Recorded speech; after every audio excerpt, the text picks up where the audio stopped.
तर नेपालमा त यहाँ तीनटा संसारका ठूला शक्ति राष्ट्रहरूको युद्ध मैदान बन्छ। यो त झन् भयावह स्थिति हुन्छ। सोमालिया र अमेरिका, सोमालियामा त्यहाँका स्थानीय विद्रोहीहरू छन् र त्यहाँ अल शबाब भन्ने कुन विद्रोहीहरूले त्यहाँ चलाइरहेछन् त्यहाँको विद्रोह, त्यो अलग्गै प्रकारको छ। त्यहाँ विदेशले एउटा सामान्य समर्थन अथवा विरोध गर्ने मात्रै हो। नेपाल त्योभन्दा बेहतर अवस्थामा हुन्छ, एकदम खराब अवस्था हुनेछ नेपालको। चाइना, इन्डिया र अमेरिकाको त्रिदेशीय युद्ध मैदान बन्नेछ नेपाल। नेपालका घरका, हाम्रो घरका चेलीहरू सुरक्षित हुने छैनन्, हाम्रो घरका छोराहरू मारिनेछन्, तिनीहरूलाई कुनै न कुनै पक्षमा लगेर तिनीहरूका टाउका गिडिनेछ र हाम्रा घरका चेलीहरूको अस्मिता लुटिनेछ। यहाँ चाहिँ अमेरिकी सैनिक घर घरमा घुस्नेछ। एमसीसी हामीले यो देशमा छिर्न दिनु हुँदैन, दिने छैनौं। एमसीसीले गर्दाखेरि यो देश कहिले पनि अग्रगमनमा जाँदैन। यो एमसीसी भनेको यो अमेरिकाको सैन्य रणनीति हो। एमसीसी कुनै पनि विकासको आयोजनाको लागि नेपालमा छिरेकै होइन। शेरबहादुर देउवा त जहिले पनि अमेरिकाका दलाल हुन्, उनले त दलाली गरेरै पटक पटक प्रधानमन्त्री भएका हुन् शेरबहादुर देउवा। केपी ओली अहिले अमेरिकाकै दलाली गरेर सत्तामा टिकिरहेका छन्। त्यसैले यिनीहरूले पास गर्नको लागि म्याक्सिमम प्रयत्न गर्नेछन्। अब पास हुन्छ कि हुँदैन हेरौँ, त्यो त समयले बताउला। जब एमसीसी यहाँनिर लागू हुनेछ,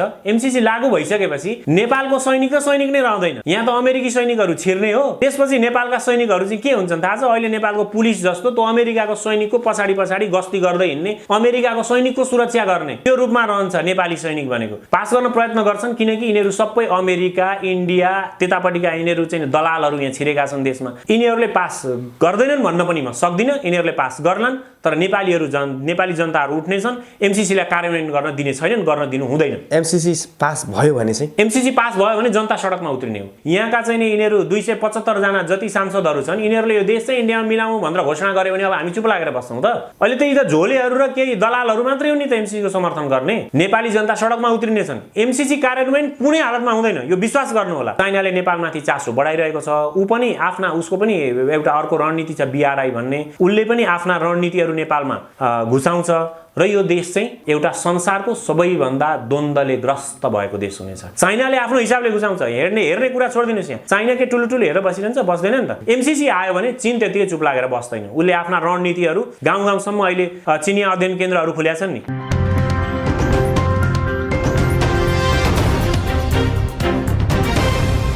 आदरणीय दर्शक महानुभाव नमस्कार, तपाईँ यति बेला हेर्दै हुनुहुन्छ न्युज फटाफट नेपाल र साथमा म रोशन घरती उपस्थित भएको छु। आज हामीसँग कुराकानी गर्नको लागि सचेत नेपाली पार्टीका प्रवक्ता ओम खरेल हुनुहुन्छ। नमस्कार, स्वागत छ। नमस्ते।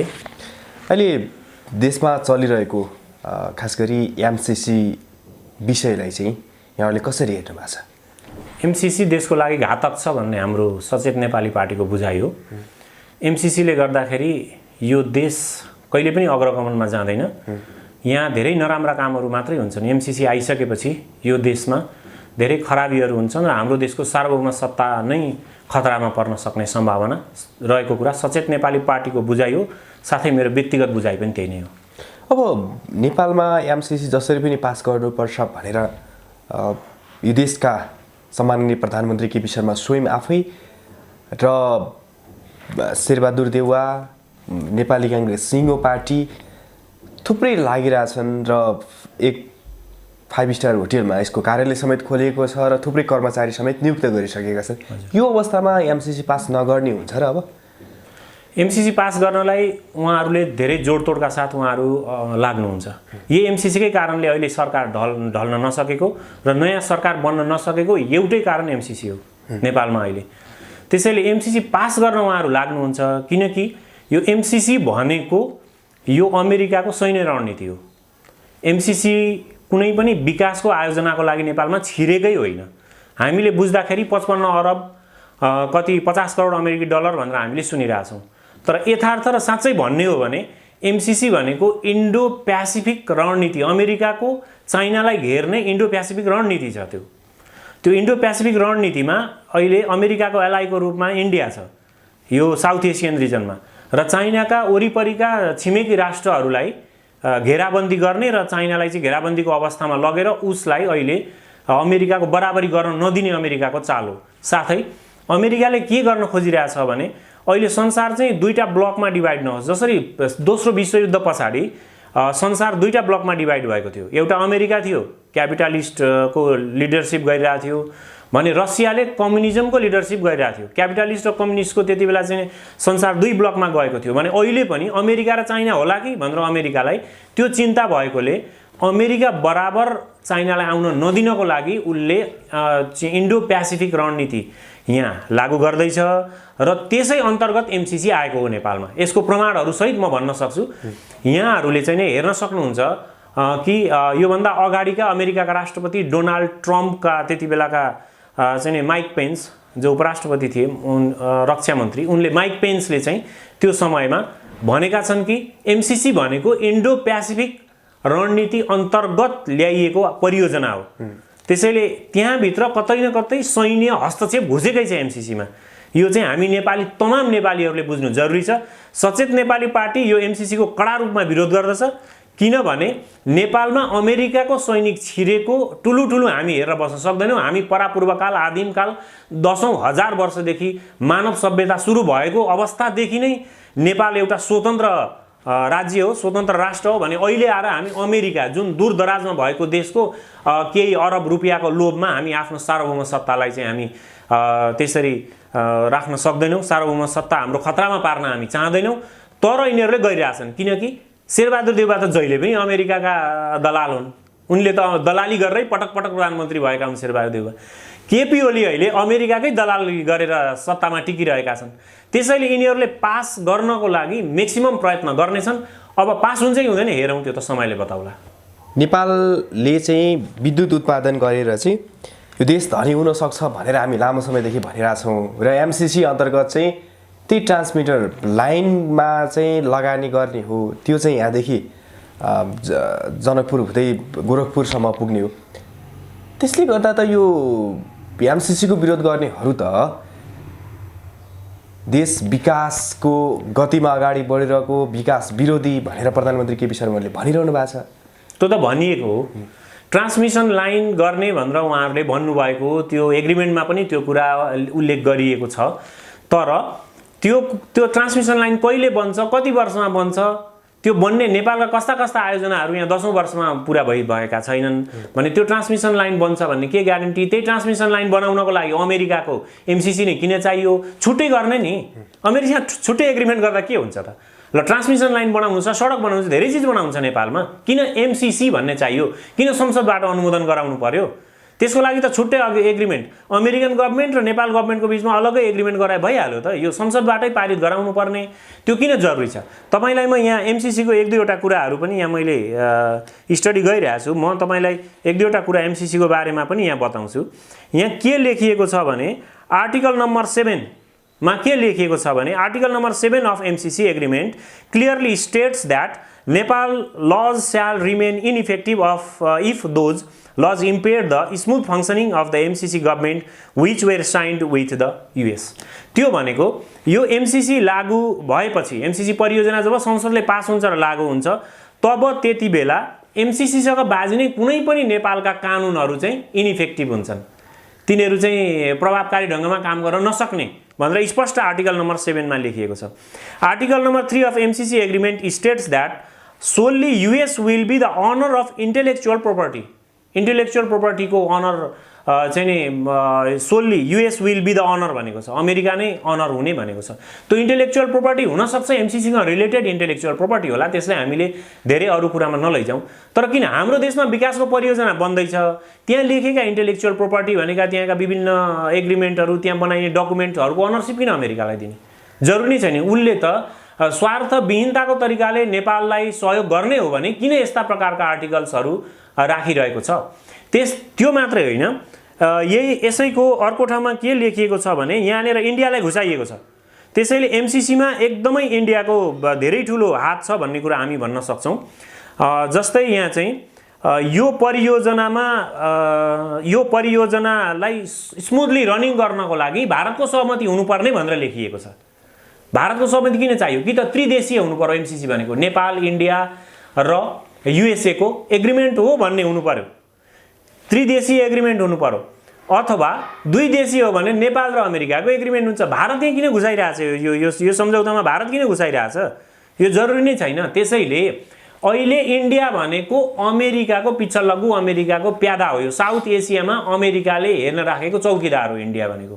त्यसैले यो अमेरिकाको चौकीदार यहाँ हाम्रो देशमा पनि हस्तक्षेप गराउनको लागि चाहिँ यो काम गरिराखिएको छ, एमसीसी ल्याइएको छ। एक अर्को कुरा, जब एमसीसी यहाँनिर लागू हुनेछ, एमसीसी लागू भइसकेपछि नेपालको सैनिक र सैनिक नै रहँदैन, यहाँ त अमेरिकी सैनिकहरू छिर्ने हो।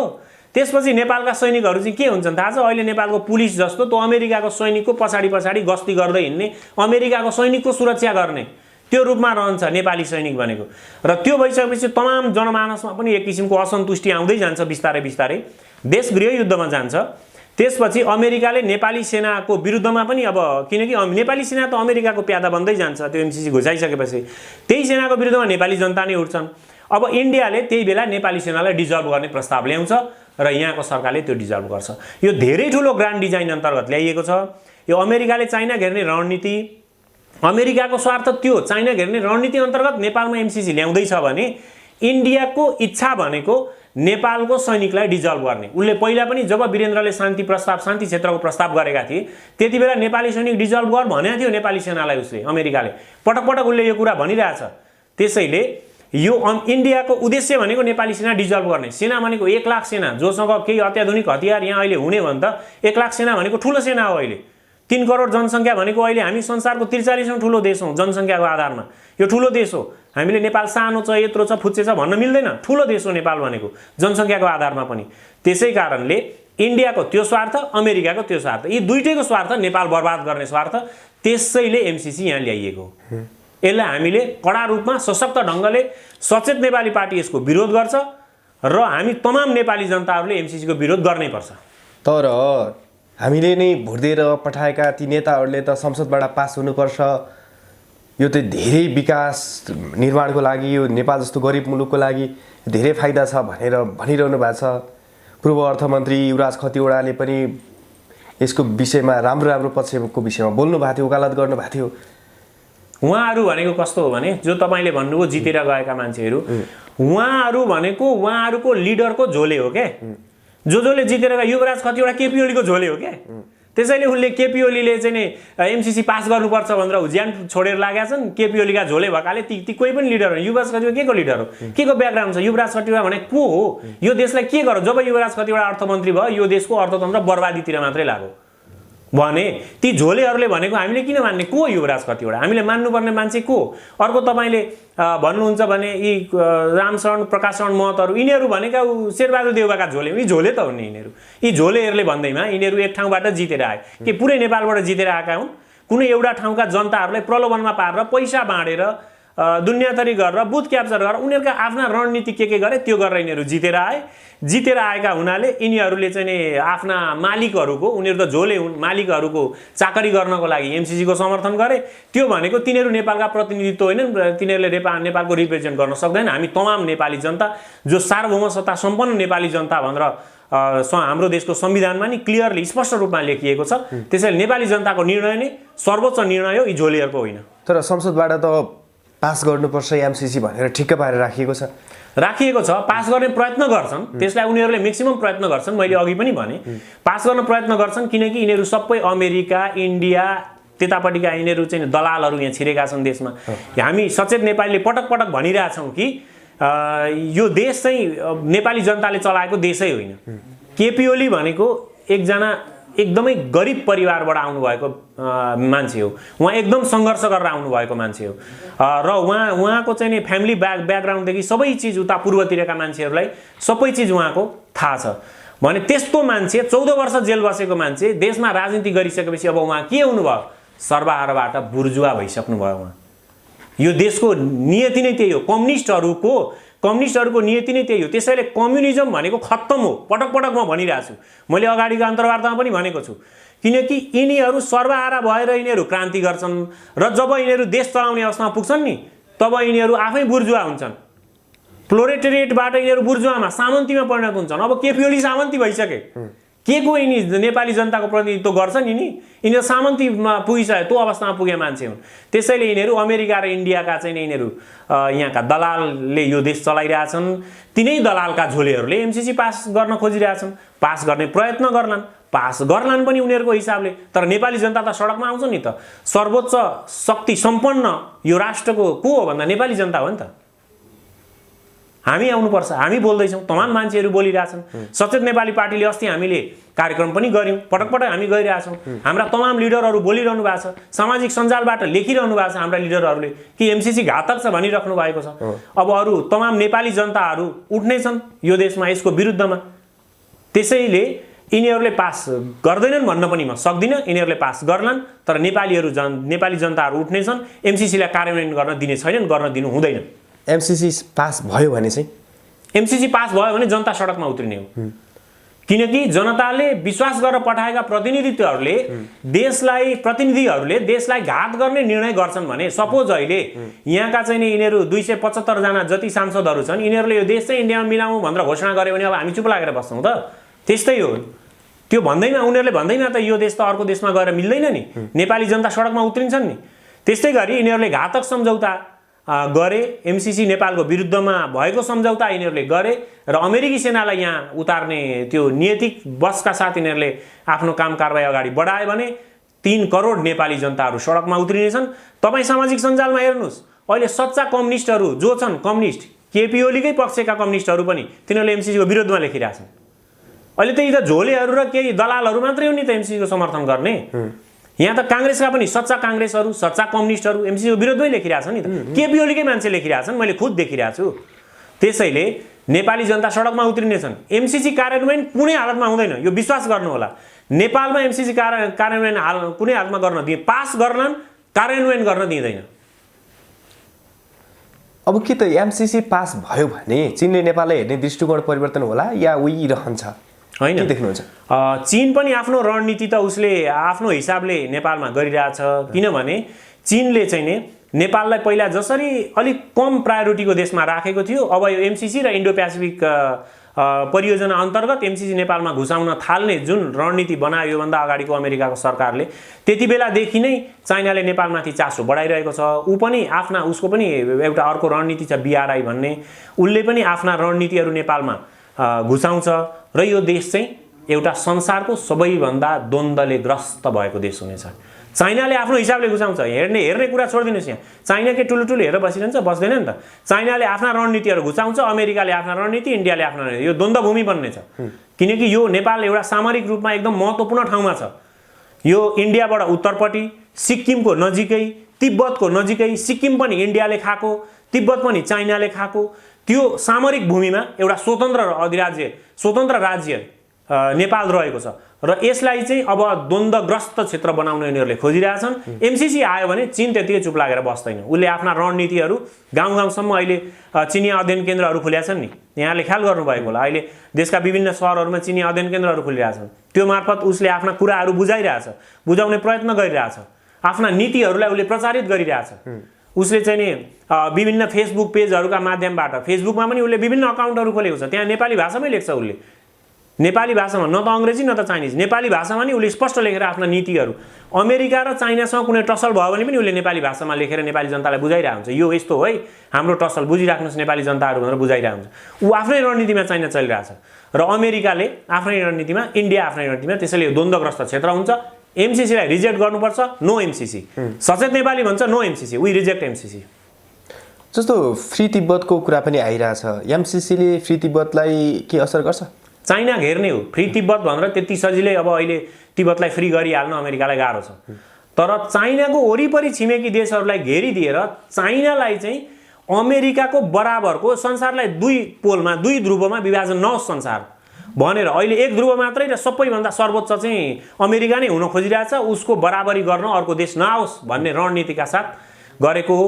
र अमेरिकाले यो तिब्बतसँगको कुरा मात्रै पनि छैन। के को मतलब? अमेरिकाले तिब्बतको के मतलब? उसले त चाइना ध्वस्त गर्ने हो। तिब्बती जनताको स्वतन्त्रताको लागि अमेरिका बोल्छ।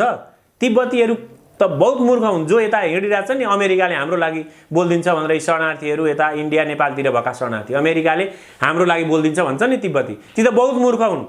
अमेरिकाले तिब्बतलाई फ्री तिब्बत गर्नको लागि बोल्दैन, 1 कदम चाल्दैन। तर फ्री तिब्बतको लागि अमेरिकाले जे क्रियाकलाप गर्छ ती सबै क्रियाकलापहरू चाइनाको पावर डाउन गर्नको लागि मात्रै हो। चाइनालाई वर्ल्ड पावरमा राइज नहोस् भन्नको लागि मात्रै गरेको यो सबै कुरा। त्यसैले अमेरिकाले कसैलाई दया गरिदिन्छ, अमेरिकाले हाम्रो देशमा विकास गरिदिन्छ, नेपाललाई चाहे फ्री तिब्बतलाई फ्री गर्न खोज्छ, सब भ्रममा छौँ। अमेरिका सुपर पावर रहिरहन खोजिरहन्छ र उसले आफ्नो बराबरीमा आउने कुनै पनि धरतीमा कुनै त्यस्तो देश नहोस्, कुनै पावर नहोस् भन्नको लागि उसले एमसीसी साउथ एसियन रिजनमा द्वन्द्व बढाउनको लागि यो एमसीसी घुसाइरहेको।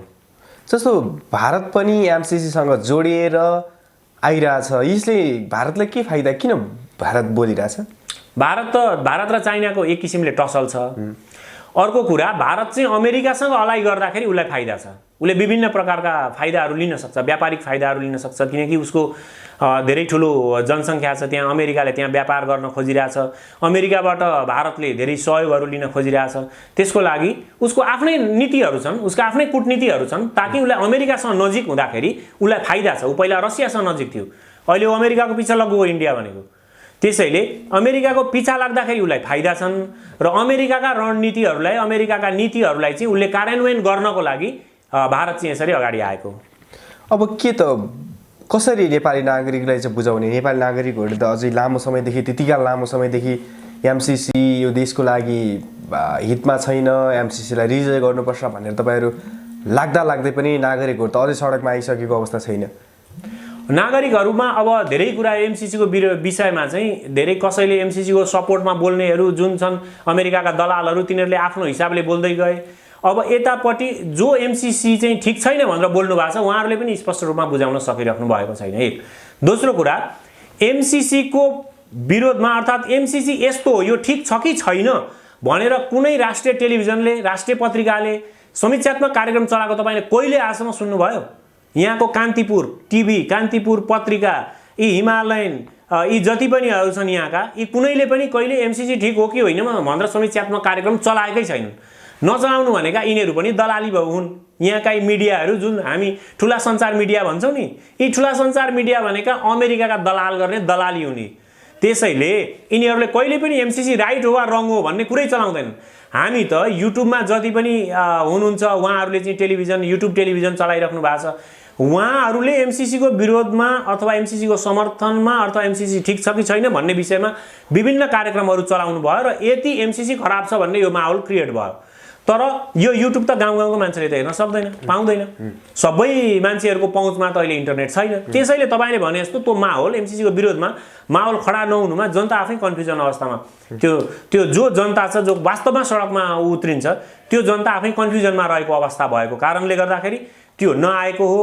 र यसको लागि चाहिँ अब ठुला मिडियाहरूले पनि उनीहरूले एमसीसी ठिक वा गलत भनेर कार्यक्रमहरू चलाइदिएको भए, बनाइदिएको भए त्यो चाहिँ अलिक प्रभावकारी हुन्छन्। टेलिभिजन चाहिँ गाउँ गाउँसम्म पनि हेरिन्छ र त्यो प्रभावकारी हुन्थ्यो, तर उनीहरूले गरेनन् किनकि सबै बिकेका दलाल हुन्। कोही इन्डियाका दलाली गर्छन्, यी टिभीकै नेपाली जनताको हितको लागि बोलिरहेछन्। अहिले हेर्नुहोस् त, कोरोनाको महामारी यतिजना मरे, यति लास भन्नु मात्र यिनीहरूको न्युजै यति हुन्छ। अहिले हरेक दिन मान्छेहरू लास जलाउनलाई लाइन लागेर बसेका छन् रे, यस्तो छ रे, दिल्लीमा यस्तो भयो अरे, नारायण उता के भन्छ नेपालगञ्जमा यस्तो भयो, यस्ता न्युज यिनीहरूले पठाउँछन्। किनकि यिनीहरू त सबै पश्चिमाका दलाली हुन्। पश्चिमाहरूले कोरोना सोरोना भनेर यो नेपाल इन्डियामा यहाँको अर्थतन्त्र बर्बाद गर्न घुसाएकै पश्चिमाहरूको रणनीति हो यो। त्यसै कारणले गर्दाखेरि यो सम्पूर्ण नेपाली जनता सडकमा उत्रिन नसकेको कारण चाहिँ त्यो अहिले जुन माहौल बनाएको छ यो युट्युब र सोसियल मिडियाले गर्दा बनाएको छ। यो मेन स्ट्रिमका भनिएका जो सञ्चार माध्यमहरू छन्, टेलिभिजनहरू र राष्ट्रिय स्तरका पत्रिकाहरू, यिनीहरू त दलाल हुन् नि त। दलालीहरूले त कहाँ नि एमसीसीको विषयमा समीक्षात्मक कार्यक्रम चलाउँछन्। त्यसैले माहौल नबनेको तर बन्छ। सोमालिया बन्छ भनेर धेरैले भनिरहेछन् देश, यदि एमसीसी आयो भने के हो यो अफगानिस्तान बन्ने भन्छन्। अफगानिस्तान र सोमालियाको सन्दर्भै अलग्गै हो। अफगानिस्तानमा त त्यहाँका विद्रोही र त्यहाँको सरकारको त्यहाँ चलिरहेछ, त्यसलाई विद्रोहीलाई एउटाले समर्थन गर्छ, सरकारलाई अर्कोले समर्थन गर्छ, त्यहाँ त्यो द्वन्द्व हो। तर नेपालमा त यहाँ तीनटा संसारका ठुला शक्ति राष्ट्रहरूको युद्ध मैदान बन्छ। यो त झन् भयावह स्थिति हुन्छ। सोमालिया र अमेरिका, सोमालियामा त्यहाँका स्थानीय विद्रोहीहरू छन् र त्यहाँ अल-शबाब भन्ने कुन विद्रोहीहरूले त्यहाँ चलाइरहेछन्। त्यहाँको विद्रोह त्यो अलग्गै प्रकारको छ। त्यहाँ विदेशले एउटा सामान्य समर्थन अथवा विरोध गर्ने मात्रै हो। नेपाल त्योभन्दा बेहतर अवस्थामा हुन्छ, एकदम खराब अवस्था हुनेछ नेपालको, किनकि चाइना, इन्डिया र अमेरिकाको त्रिदेशीय युद्ध मैदान बन्नेछ नेपाल। नेपालका घरका, हाम्रो घरका चेलीहरू सुरक्षित हुने छैनन्, हाम्रो घरका छोराहरू मारिनेछन्, तिनीहरूलाई कुनै न कुनै पक्षमा लगेर तिनीहरूका टाउका गिडिनेछ। र हाम्रा घरका चेलीहरूको अस्मिता लुटिनेछ। यहाँ चाहिँ नि अमेरिकी सैनिक घर घरमा घुस्नेछ। अहिले तपाईँले देख्नु भएन म्यानमारमा आफ्नै देशको सैनिकले आफ्नो देशका जनतालाई के गरेछ? त्यो त हामीले देखिरहेछौँ नि प्रत्यक्ष। घर घरमा छिरेर कसरी मारिरहेछ अस्ति अहिले मारिरहेछ त्यहाँ। भने अमेरिकाको सेनालाई नेपालीको केही माया हुन्छ? यहाँ घर घरमा छिरेर मान्छेको हत्या गर्छ अमेरिकाको सेनाले। त्यसैले एमसीसी हामीले यो देशमा छिर्न दिनु हुँदैन, दिने छैनौँ। यसको माहौल बन्छ। यिनीहरूले पासै गर्दैनन्, एमसीसी पास हुँदैन भनेर म भन्दिनँ, किनकि दलालहरूले चलाएको हो यो देश। यी दलालहरूले गर्न सक्छन्, तर जब गर्छन् यो कार्यान्वयनमा आउन सक्दैन। जहाँ पनि यिनीहरूले एमसीसीसँग सम्बन्धित परियोजनाहरू चलाउनेछन्, त्यो परियोजनामा 1 करोड नेपालीहरू त्यो परियोजना भएका ठाउँमा त्यहाँ उत्रिनेछन् र त्यसको विरोध गर्नेछन्। त्यो चल्दैन। जनताले समर्थन नगरेसम्म कसरी चल्छ? लोकल पिपल पार्टिसिपेसन छैन भने, without local people participation how can a project be run? It's impossible. त्यसैले एमसीसी कार्यान्वयन हुँदैन। पास हुन सक्छ, कार्यान्वयन हुँदैन। हस्, यहाँको महत्त्वपूर्ण समय र विचारको लागि धेरै धेरै धन्यवाद। हस्, धन्यवाद।